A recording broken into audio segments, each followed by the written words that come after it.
Daniel Lacalle, ¿qué tal? Muy buenos días. Muy buenos Gracias días. por acompañarnos.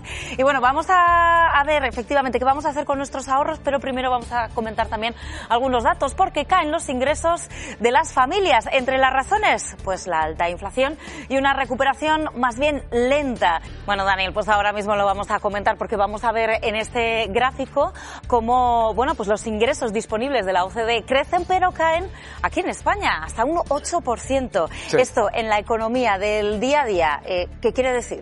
Bueno, este gráfico lo que muestra es la pérdida de renta disponible de las familias españolas. La renta disponible se calcula como los ingresos más las ayudas estatales, etcétera, menos los impuestos.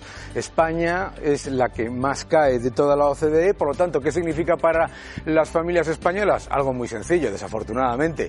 Uno, somos más pobres en términos generales. Dos, somos mucho más pobres en términos relativos. Es decir, mientras otros países están saliendo ya y está aumentando ya la renta disponible en el 80% de los países de la OCDE, en España sigue muy por debajo. Y vuelvo a repetir, como se calcula es incluyendo las transferencias estatales y deduciendo los impuestos, claro. Claro. Entonces, Daniel, tú imagínate que viendo esta situación, una capacidad de ahorro, bueno, pues un poquito más mermada, que dices, bueno, yo tengo unos ahorrillos, ¿qué puedo hacer con esto? ¿Dónde lo puedo invertir? Que me imagino que será una pregunta que te harán habitualmente. Claro. ¿Cuáles son las opciones y cuál es la mejor? Si es que hay alguna. Bueno, lo primero, para cualquier opción de inversión, siempre tenemos que saber primero cuál es nuestro perfil de riesgo y lo que llamamos en inversión nuestro umbral de dolor, que es qué capacidad tenemos de asumir pérdidas en un año, por ejemplo, ¿no?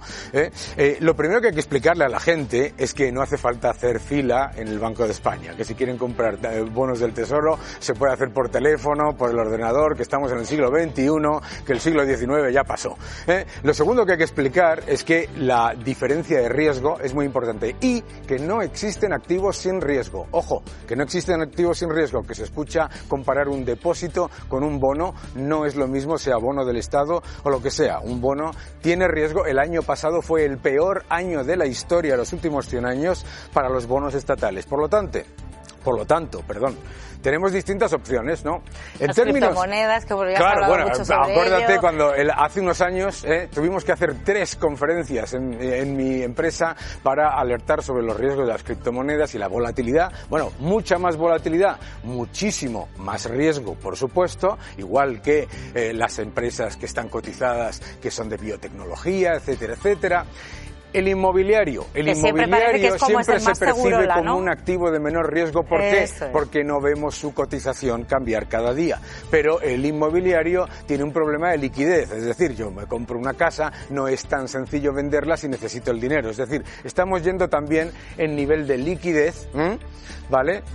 Completamente distinto. Las criptomonedas son muy poco líquidas, el ladrillo también es muy poco líquido, los bonos, liquidez bastante baja, riesgo medio, pero riesgo, ojo, riesgo tienen los bonos estatales también. El año pasado las carteras de bonos estatales en Europa perdieron entre un 10 y un 20%, ¿vale? Aviso para todas las personas que estaban haciendo cola.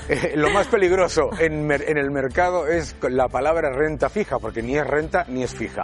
Lo más importante, por lo tanto, es que hay oportunidades tanto en renta variable como en bonos. Para que te hagas una idea, los bonos del Estado de España a 10 años dan una rentabilidad por cupón, es decir, el cupón que se recibe acá, bueno, del 3 y pico por ciento. No está mal, pero ojo, no nos cubre la inflación, no cubre la inflación. Por lo tanto, el que invierta en bonos está apostando, 1, a que baje la inflación, 2, a que el Estado, si estás comprando bonos del Tesoro, a que el Estado va a pagar la deuda, ojo, Claro. 3, importante, a que la economía va a ir mucho mejor.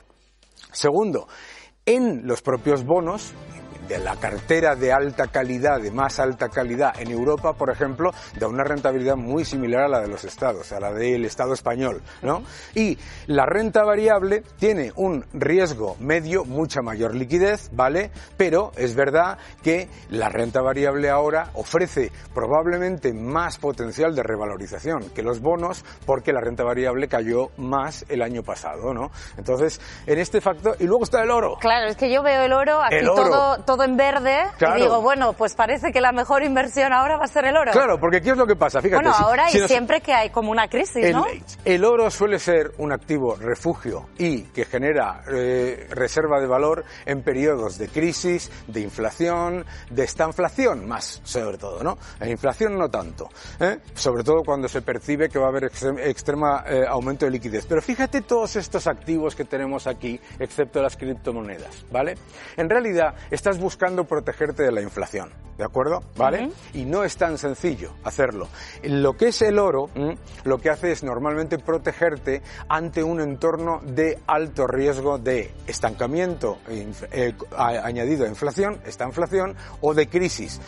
El oro y los metales preciosos, en ese sentido, funcionan más como un colchón para los inversores, ¿vale? Y desde luego no podemos entrar en, sobre todo, lo más importante, recordar a la gente, no existen los activos sin riesgo, y no existe una opción para todo el mundo, depende de tu perfil de riesgo. Y sobre todo, no hagan ustedes fila con el frío que hace en el Banco de España, si se coge el teléfono, se hace por internet.